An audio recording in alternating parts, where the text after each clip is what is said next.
Welcome friends, जैसा कि पिछले वीडियो में हम लोग महात्मा बुद्ध के जीवन परिचय को देखे थे, कब उन्होंने गृह त्याग किया था, कब उनको ज्ञान की प्राप्ति हुई थी और उन सारे पॉइंट्स को देखे थे जहां से एग्जाम में बराबर क्वेश्चन पूछे जाते हैं। ठीक है। और इस वीडियो में मैंने पिछले वीडियो में जो भी टॉपिक छूट गए थे उनको सम्मिलित करने का प्रयास किया है और यहाँ पे उन्हीं पॉइंट्स को सम्मिलित करने का प्रयास किया गया है जो बार बार एग्जाम में पूछे जाते हैं। ठीक है, आइए स्टार्ट करते हैं आज के वीडियो को।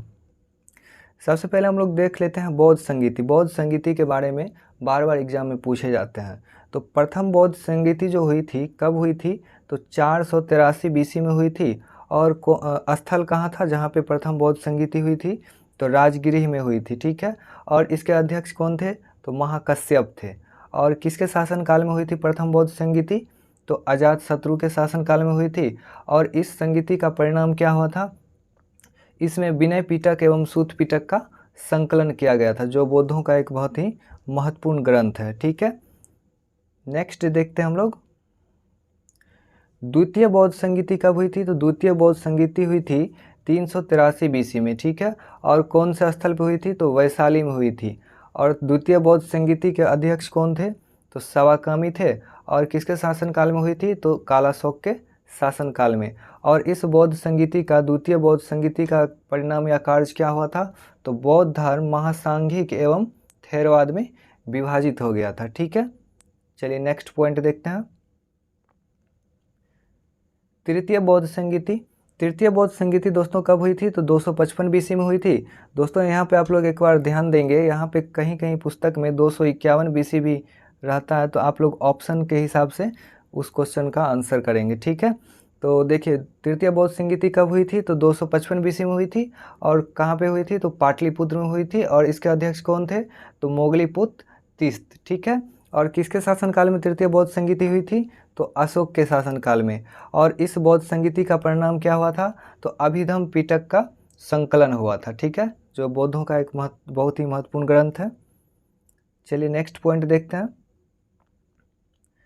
चतुर्थ बौद्ध संगीति। चतुर्थ बौद्ध संगीति कब हुई थी? तो ईसा की प्रथम शताब्दी में। दोस्तों चतुर्थ बौद्ध संगीति जो है लगभग 78 ईस्वी या 80 ईस्वी के आसपास हुई थी, लेकिन एग्जाम में आपको वो नहीं पूछा जाएगा, डायरेक्ट दिया रहेगा ईसा की प्रथम शताब्दी। तो चतुर्थ बौद्ध संगीति कब हुई थी? तो ईसा की प्रथम शताब्दी में हुई थी।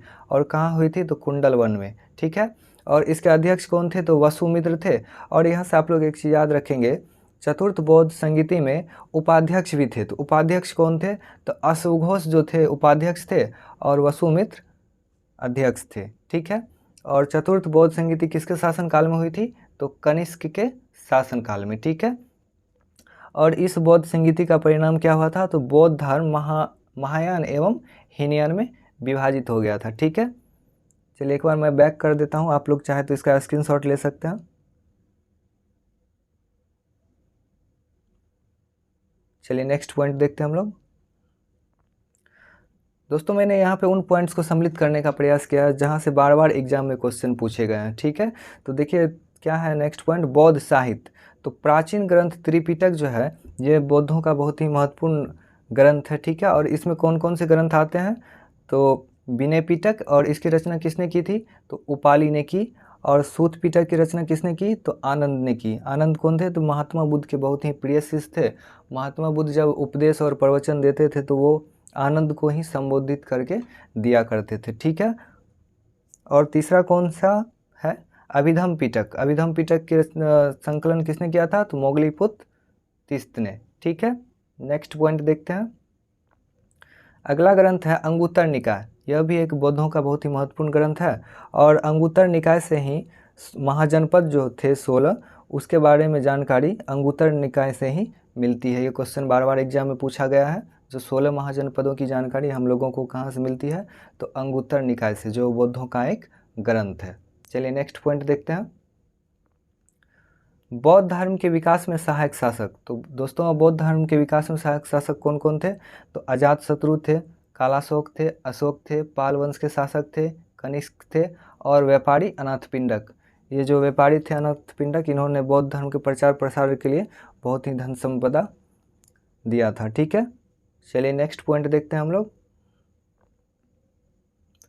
गौतम बुद्ध के जो प्रिय शिष्य थे तो कौन कौन थे?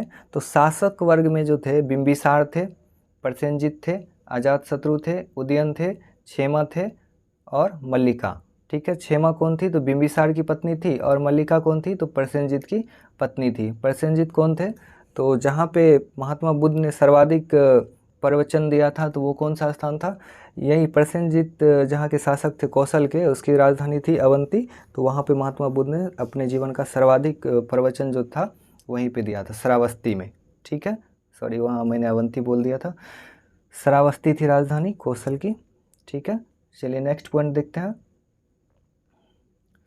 नगरवधु जो थी आम्रपाली, ये भी महात्मा बुद्ध की प्रिय शिष्या थी। और ये कहाँ की नगरवधु थी?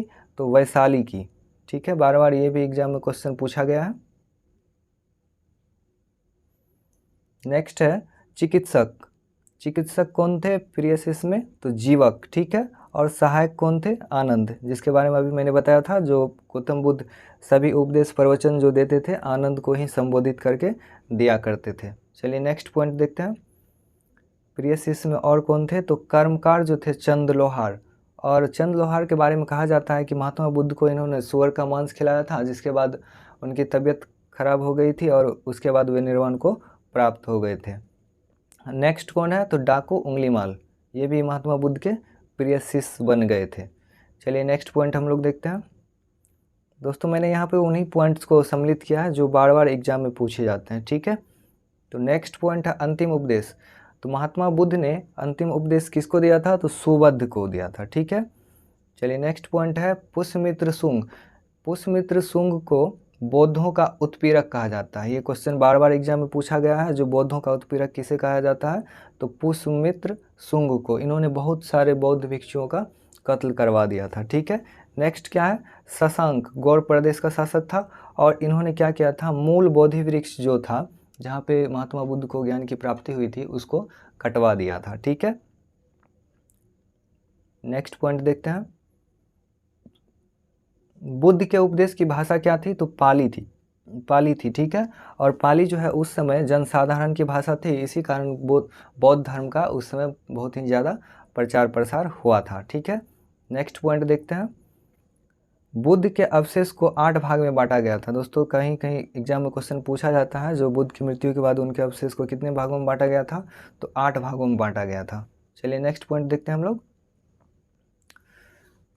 अवशेषों पर क्या किस चीज़ का निर्माण किया गया था? तो अवशेषों पर स्तूप का निर्माण किया गया था। ठीक है, नेक्स्ट पॉइंट है भारत में प्रथम मूर्ति पूजा किसकी की गई थी?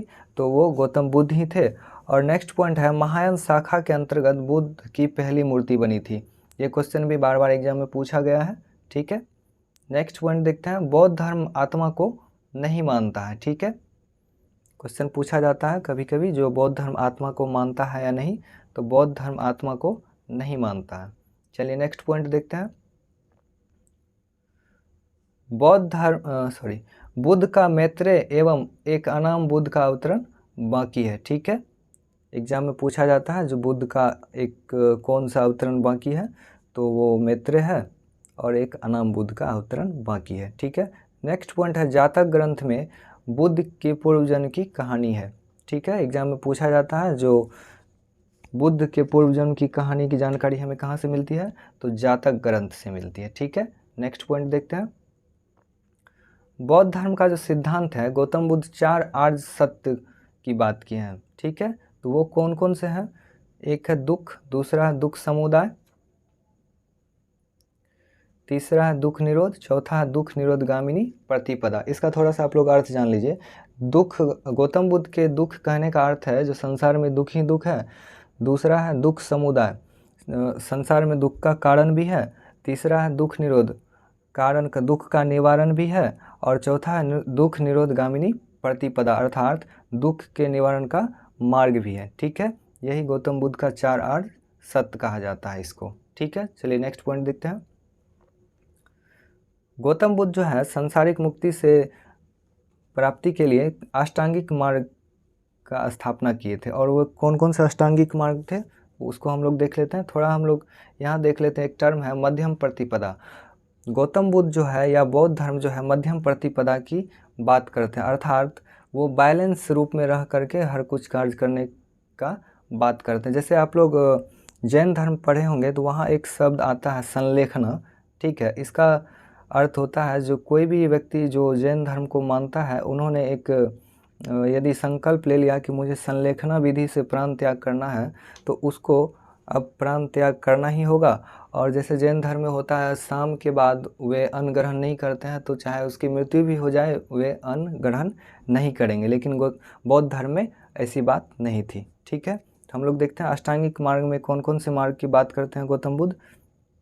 तो सम्यक दृष्टि, सम्यक संकल्प, सम्यक वाक, सम्यक कर्मांत,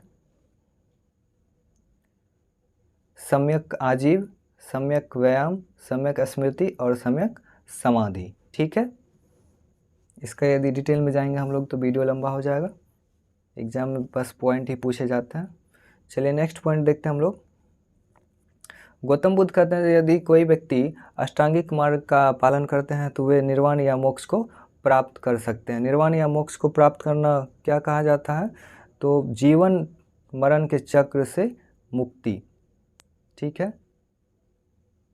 जीवन मरण के चक्र से मुक्ति, इसी को बौद्ध धर्म में क्या कहा गया है, निर्वाण या मोक्ष, ठीक है। और बौद्ध धर्म के अनुसार अष्टांगिक मार्ग को आसान बनाने के लिए 10 सील का जो है स्थापना किया गया है। और कौन कौन से वे हैं, सत्य, अहिंसा, असत्य, अपरिग्रह। चलिए नेक्स्ट और देखते हैं क्या है। ब्रह्मचर्य, मदिरा निषेध, विकाल भोजन नहीं, कोमल शैया का त्याग। और कौन कौन से हैं देख लेते हैं हम लोग। सुगंधित पदार्थ का त्याग, नृत्य संगीत का त्याग, ये सभी 10 सील हैं, ठीक है। नेक्स्ट पॉइंट देखते हैं हम लोग क्या है। त्रिरत्न, बौद्ध धर्म के त्रिरत्न माने जाते हैं क्या क्या, बुद्ध, धम्म और संघ। इसके बारे में बार बार एग्जाम में क्वेश्चन पूछा जाता है, इसका थोड़ा सा आप लोग अर्थ समझ लीजिए। बुद्ध का अर्थ ही होता है क्या, ज्ञान। और धम्म किसको कहा जाता है, तो बौद्ध धर्म का जो भी सिद्धांत है उसको धर्म कहा जाता है। और संघ क्या है, तो बौद्ध धर्म के जो भिक्षु और उपासक रहते हैं वे जो मिलकर एक संगठन का निर्माण करते हैं उसी को क्या कहा गया है, संघ कहा गया है, ठीक है। नेक्स्ट पॉइंट है उपासक, इसको समझ लीजिए थोड़ा सा। उपासक किसको कहा जाता है, तो बौद्ध धर्म के अनुसार जो भी व्यक्ति पारिवारिक जीवन, गृहस्थ जीवन जीते हुए बौद्ध धर्म को अपनाते हैं उसको उपासक कहा जाता है। और जो बौद्ध धर्म की भिक्षा ले लेते हैं और गृह त्याग कर देते हैं उसको भिक्षु कहा जाता है। और बौद्ध धर्म में भिक्षु बनने की जो न्यूनतम आयु थी कितनी थी, तो 15 वर्ष थी, ठीक है। और उपसंपदा क्या थी, तो बौद्ध धर्म में प्रवेश करने की जो प्रक्रिया थी उसको उपसंपदा कहा जाता था।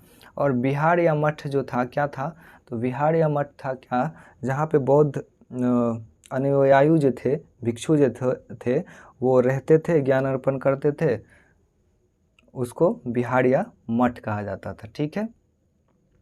दोस्तों यदि वीडियो पसंद आया तो वीडियो को लाइक करें, शेयर करें। Thanks for watching.